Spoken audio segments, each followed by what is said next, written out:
Every 3 to 4 days, a baby is dumped, and around 2 out of 3 of these babies will end up dying. Dato Sri Dr. Wan Aziza Wan Ismail, the then Women, Family and Community Development Minister, stated that there were 1,010 cases of baby dumping were recorded from 2010 to May 2019, and in 64 of these cases, the babies were found dead. Comprehensive sexual education in schools would exponentially reduce the number of teen pregnancies and baby dumping. While you may now know about preventing unwanted pregnancies, your partner, and maybe even your friends may not. Sexual education is defined as the instruction of issues relating to human sexuality, including emotional relations and responsibilities, human sexual anatomy, sexual activity, sexual reproduction, age of consent, reproductive health, reproductive rights, safe sex, birth control, and sexual abstinence. A 2011 study comparing peers against UNESCO's Comprehensive Sexuality Education Guidelines syllabus by University Kebangsaan Malaysia stated that 90% of the respondents agree that sex education has not been taught in Malaysian schools, and the informal information given by most of the teachers, is vague. I am here today to stress on the need of comprehensive sexual education in the Malaysian school syllabus. Sex education helps in decreasing teen pregnancy and identify and prevent childhood sexual abuse, intimate partner violence, and sexual violence. Firstly, it has been proved that sexual education reduces the number of unwanted teen pregnancies. The American Journal of Nursing has published a journal in 2008 stating that teens who received comprehensive sex education were 60% less likely to report becoming pregnant or impregnating someone than teens with no sexual education, and they were 50% less likely to report pregnancies than teens with abstinence-only education. Malaysia is currently based on abstinence-only education and lacks crucial information on contraceptives, with the Form 5 Physical Education and Health textbook stating that premarital sex will taint the family name, ruin the future of teenagers, and raise the risk of STIs such as HIV and AIDS.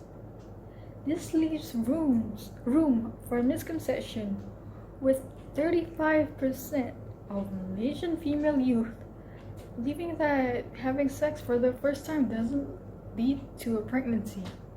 From a 2015 survey backed by the Health Ministry, the lack of extensively researched sex education backed by appropriate sources will cause teens to seek sex education in mass media such as TV shows, movies, and even pornography. This could give teenagers a skewed perception on how sex really works.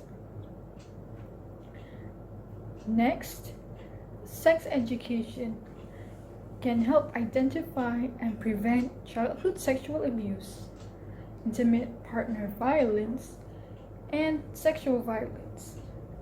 Some sexual abuse victims do not even come forward to the authorities about the incident, and some do not even comprehend what sexual abuse is.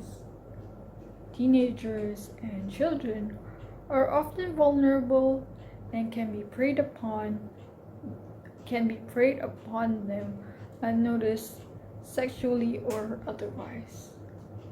A booklet published by the Penang State Government's Women Family Development Committee found that 1 in 3 girls and 1 in 6 boys experience sexual abuse before they reach the age of 18. Educating students about their bodies, body anatomy, and safe and unsafe touch from a young age is an important way to keep them safe, which acts as a tool to tell trusted adults and healthcare professionals that when they need help, when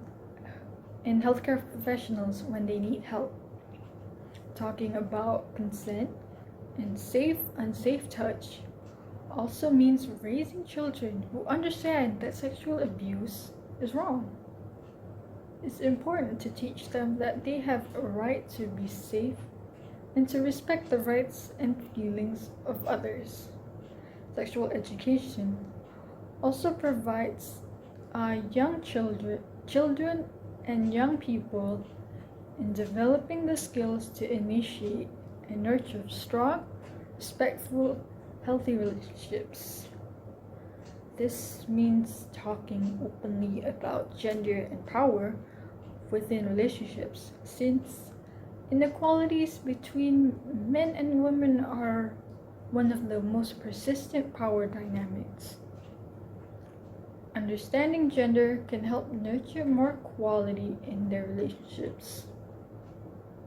In conclusion, sexual education is extremely important to be implemented in the national curriculum for teens and children alike, as it helps them to be informed and to make the right decisions.